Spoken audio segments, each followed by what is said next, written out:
And I got to tell you, I can't wait to debate the guy.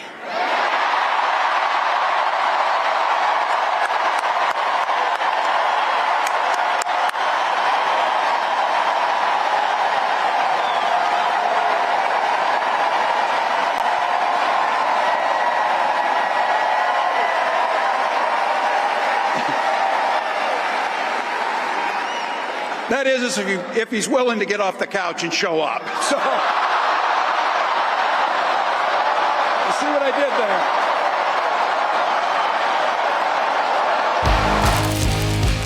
Hi, I'm Ana Marie Cox. Welcome to 90 Days with Ana Marie Cox.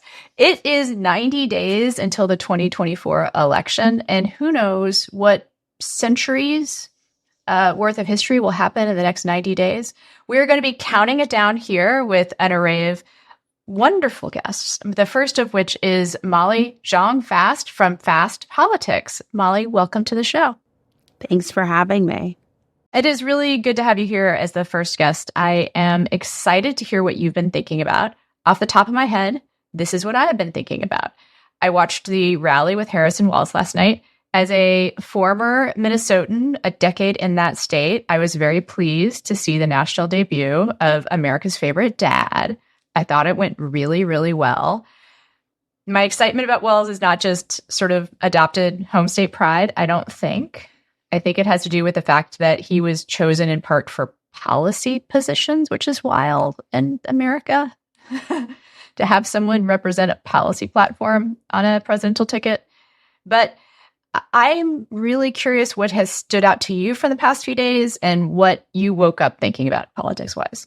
I've been Walz-pilled for a while because I actually interviewed him months ago when he was the head of the Democratic Governors Association, which, as you know, that job is a sort of job you get if you're good at fundraising and also if other governors like you, which are two things you could clearly see about Walz. And when I interviewed him, one of the reasons he had come to my attention was because not just that his legislation was progressive, because again, there's like this talking point that I think is really a Republican talking point that somehow Walz is 10 times more progressive than Shapiro. And so Walz was the lefty choice, which I think is really a Republican framing of this. The truth is, Walz was very effective at certain things. Now, is it wild lefty stuff to give poor kids, and any kids, right, the whole idea, free breakfast? Is that a wild leftist trope? Is that something that Antifa is grateful for? I don't think so, right? And there are other things. Free breakfast, free lunches, paid sick leave. These are things that are being held up as wild lefty things. Yeah. I think what's remarkable about him is actually not so much the positions that he holds today, which are mainstream positions in most of the world. And popular. Right? And popular, yeah. It is that he was not always this way. You know, he was a pretty mainstream, I shouldn't say mainstream, he was a moderate Democrat. He had an A rating from the NRA, which is now an F rating. He was kind of a regular guy Democrat, I would say. He represented a purple district. What happened is he was responsive to public pressure. He was responsive to things that were happening on the ground. He realized old policies didn't work and changed them. Yeah. And I also think he was effective at getting things done. When he was in Congress for 12 years and he represented, you're right, a very purple district. He was, though, his experience. The thing that I think is really important to remember here, and I think this really is part of his origin story, is he was an enlisted man. He wasn't he wasn't one of those people who went, many of the people we know in American politics go into the military at a sort of, at a higher level. They go in as an officer and they have a different experience.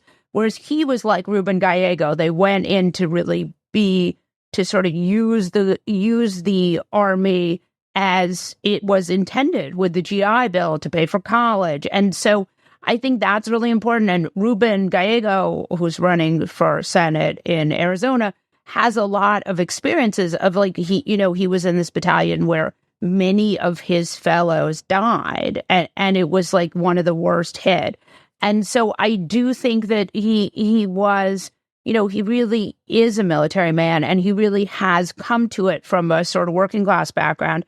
And then also there's this rural piece, which, as you know, I got to know the last sort of Democratic rural congressman, this guy Jared Golden from Maine, and he was, and he was saying Democrats are not even trying with rural people. And here's a candidate who grew up on a farm and who really has sort of been able to talk about the rural farming experience. Right. And also to point out that, this idea that it's only East Coast elites who care about children, who care about trans kids, who care about reproductive access, like that's not true. In fact, rural Americans care a lot about reproductive access because they're the people who don't have it. Right. Right. And they have the hospital. I mean, again, one of the big issues that we never talk about for some reason, but is really important, is these these red state governors rejecting Medicare expansion. So we have this rural hospital problem in this country. Yeah. Oh, Texas has it real bad. Yeah. So you have places where you can't, your kid is sick and there's no place to bring them. And this Medicare expansion would actually keep these hospitals open new hospitals, fix a lot of the system. And these red state governors, these Republican governors that, I just saw Laura Kelly from Kansas talking about going to try to take it or have it. But a lot of the red state governors don't, they're rejecting it. The recognition by Democrats, by like top of the ticket Democrats, national Democrats, that issues like healthcare, like Medicare for all, like school lunches, like smart gun safety legislation, those aren't things that mainstream America, that flyover America doesn't care about. In fact, those are the issues that are really important to them. Things like having like great school libraries. And these are the things that put Tim Walz at the top of the ticket. Although we can talk a little bit about the other things that put him at the top of the ticket, which is that he's America's favorite dad. I mean, I think he's I love that video of him with the daughter where they go on the ride and he says, we'll get corn dogs. And she's like, no, I'm a vegetarian. And he's like, we'll get turkey dogs. And she's like, turkeys don't meat. And he's like, this is not Minnesota. Turkey special. He's just a sort of folksy guy. And I think folksiness, and he reads as a folksy guy, right? He doesn't read as a, and that's something that Democrats have just not been able to connect to, their folksy base. And that was originally a lot of the Democratic base. Well, Minnesota's the heartland for it, right? Like Minnesota progressive politics doesn't come from, it doesn't come from the East Coast. It doesn't come from like Ivy League. Minnesota progressive politics comes from the Democratic Farm Labor Party, right? Like, and that's what the party's called there, right? Yeah, that's what the party's called there. I mean, I think it's also just he's good. He's good. I mean, the reason why I thought they'd pick him was because he's pretty good. And like, I thought when she met him, she'd think, oh, this guy's pretty good. And when people were hand-wringing about Josh Shapiro, and Josh Shapiro is also really good. I mean, but there was so much sort of, it's going to be down to both of them. And if she doesn't pick Shapiro, she's not going to win Pennsylvania, which again, there's no evidence to support that having a vice president from the state makes you win the state. I mean, the last time that happened was LBJ. So, but I think it's certainly, I thought she's going to really like him. He's a really likable guy, and she's going to pick him when she meets him because she's going to like him so much. And that was what happened. And I think like he came in, when she was thinking about people, he was sort of the second tier. He told me that when I talked to him. He said, I'm in contention, but I'm very much in the sort of second tier and not in the sort of first tier. And I thought, they're going to get to know him and they're going to really like him and think he's great. And then also, he's just very low drama. And I think that you don't want a vice president who, again, and you want someone who will do no harm. And there is no one is more do no harm than a Minnesota dad, let's talk about how that interesting dad energy also kind of goes along with being a really smart guy with some really interesting and complicated, I shouldn't say they're not complicated, but sophisticated ideas about the world. So like he speaks Mandarin. Yeah. Well, he's very involved in try. I mean, he's come out against this CCP. He has this experience of being for freedom, which, by the way, a lot of these ideas are things that like Ronald Reagan was big on. I mean, I keep thinking about no fault divorce. So a lot of the sort of Republicans in the highbrow, whatever the highbrow intellectuals are I don't call them highbrow. Like Right. one thing that's like a weird like eugenics term, right? So they, really have this, they really would like to end no fault divorce, Yeah. which is this incredibly important sort of thing which cut down on domestic violence and was really sort of ahead of its time, signed into law by famous leftist Ronald Reagan. Yeah, I was going to the speaking Mandarin thing because he also is not just like the guy that can help you fix your car or like change your furnace filter, but he's lived in China.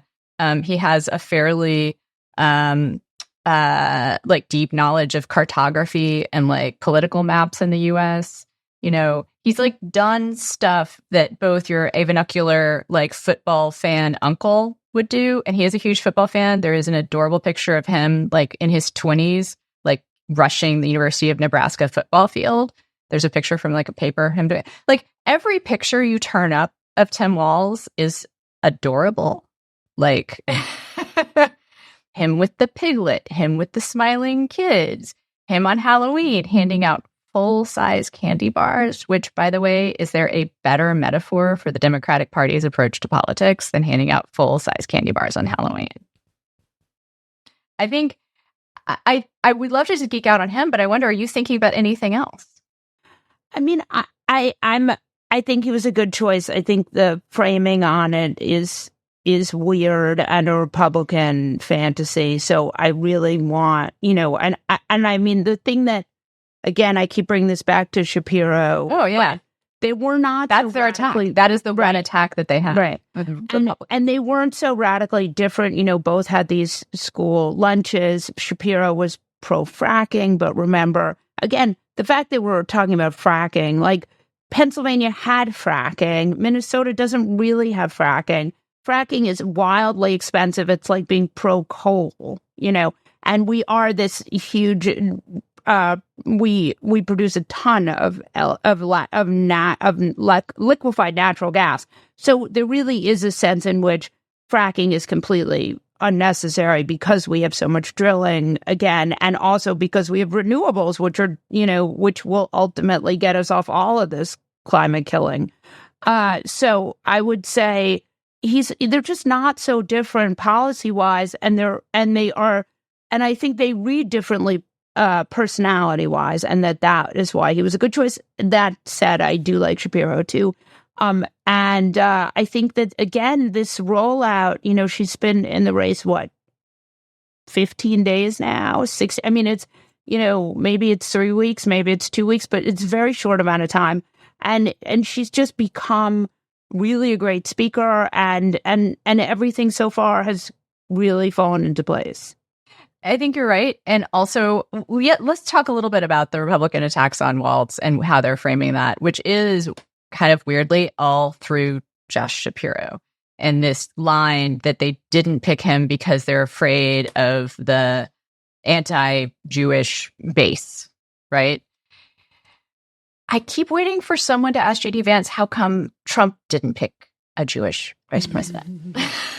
Yeah, and I also think that, look, Republicans want, this is the line, they want to say that Democrats are anti-Semitic, and the Senate leader is a guy called Chuck Schumer, right? And the husband of Harris is a guy called Doug Emhoff, and there's quite a lot of 9 of the 9 Jewish senators, or 10 Jewish senators, are all Democrats. And in the House, it's, there are sort of two Republican Jewish House members and the rest are Democrats. So I just think this is BS, as we say.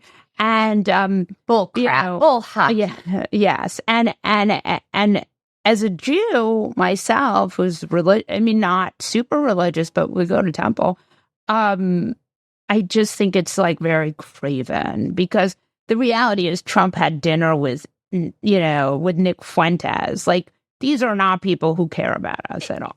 It's a weird attack, because I feel like if they keep doing it, they're going to bleed off their own voters. Well, that's the other thing, is that, these are not people who are particularly concerned with anti-Semitism. Well, and also let's do a little bit of like analysis with actually getting inside their heads. I think number one, it's a sign of desperation, right? Number two, it's all shadow play. It's actually, the real message is they are in thrall to their base. Like, I think they don't think that their voters care about anti-Semitism. They care about that message that someone is controlling the Democrats, and it's not who you see on stage. It all goes back to conspiracy theories, right? That's it. I also think they did, Trump really thought he was going to run against Biden. And he really, I think that it's been really hard for him to adjust to this new landscape. I mean, he just can't, he seems like he can't get his head around it. And I think he's had a lot of success playing to these kind of basist aspects of the base. Yeah. But I'm not, again, this is like this fundamental problem. If you don't ever grow the electorate, how do you grow the electorate? And that's going to, I think, what Trump is coming up against. Well, how he won 2016 was he did grow the electorate, right? Right. Like, he brought in low propensity voters, and no one saw that coming. Mm-hmm. And that's how Hillary lost. Right. I think there's diminishing. You don't keep getting low propensity voters, right? Like, that's the thing, is like, you can't just keep growing that particular part of your base. Like, if you've got them, then what you have to do is worry about losing them. And that's, I think, why they picked JD Vance. And this is a common analysis, but JD Vance was a base pick, and they thought they were going to be running. They kind of thought they had it in the bag and could do a pick that would make Trump happy, that would make him feel like he had somebody who was a convert to him and who he could kind of anoint as the next generation, right? So many, if you look at the down ballot races, like all these Senate candidates, most of them are wealthy self-funders. And so much of this has been about Trump raising money, because remember, he has these legal problems. Everybody in the family is in on the grift. You've got the wife of the son running the RNC.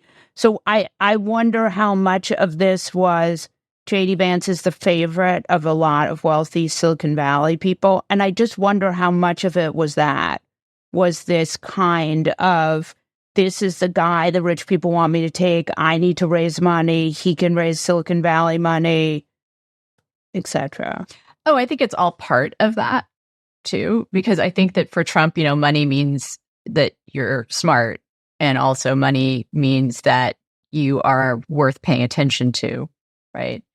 And so for him, like, I'm sure that's how they sold it to him. I'll tell you one thing though. I bet Trump believes the couch story.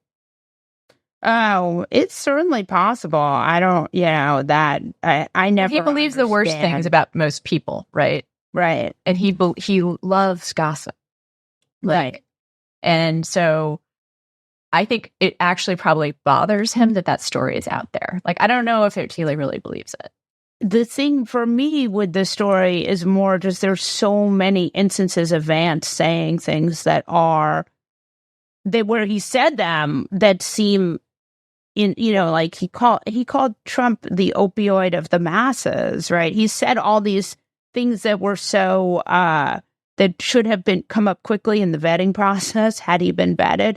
That those stories haunt me more than the couch story. But what I think the kind of serious political analysis here is that it was a thing of the online left, and then it crossed the brain-blood barrier to, I think, the larger crowd.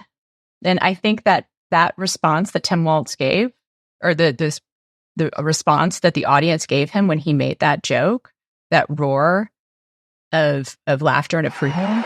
That is if he's willing to get off the couch and show up. So,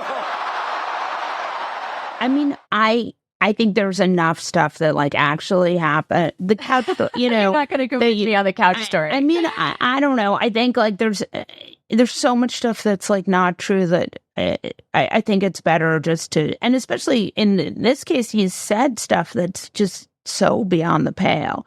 So, but I appreciate that it harkens back to a simpler time when the internet was fun and not horrifying. So I think that is good.